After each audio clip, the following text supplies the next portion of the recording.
సునాదస్వరము జనవరి 23. దుఃఖపడు వారిని క్షేమమునకు లేవనెత్తును. యోబు గ్రంథము 5వ అధ్యాయము 11వ వచనం.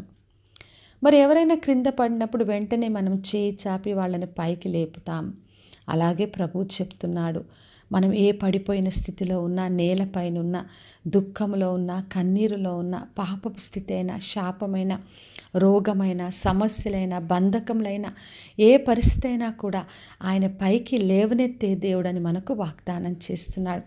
అందుకే మన దేవుడు ఉన్నత స్థలంలో నిలబెట్టే దేవుడు, దుఃఖంలో నుంచి క్షేమంలోకి నడిపించే దేవుడు. అందుకే 113వ కీర్తన 8వ వచనం రాయబడింది, ఆయన నేల నుండి దరిద్రులను లేవనెత్తువాడు, పెంటకుప్పల్లో నుండి దీనులను పైకెత్తువాడు అని ఉంది. మరి నేలలో పడిపోయిన స్థితిలో ఉన్న, ఎటువంటి దరిద్రమైన, అన్ని కోల్పోయి ఇంకా ఎటువంటి ఆశ లేదనుకునే పరిస్థితి మనకున్నా కూడా ఆయన మనల్ని పైకెత్తే దేవుడు.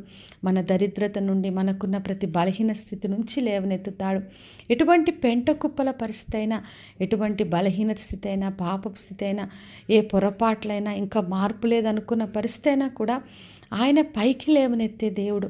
అంటే మన దేవుణ్ణి మనం ఆశ్రయించి, దేవా సహాయం దయచేయమని ఆయన వైపు చేయి చాపినప్పుడు మనల్ని ఆయన ఉన్నత స్థలంలోకి కూర్చోపెట్టే దేవుడై ఉన్నాడు. మరి ఎఫెసీలకు రాసిన పత్రిక 2వ అధ్యాయం 7వ వచనం రాయబడింది, యేసుక్రీస్తునందు మనలను ఆయనతో కూడా లేపి పరలోకమందు ఆయనతో కూడా కూర్చుండబెట్టెను అని రాయబడింది.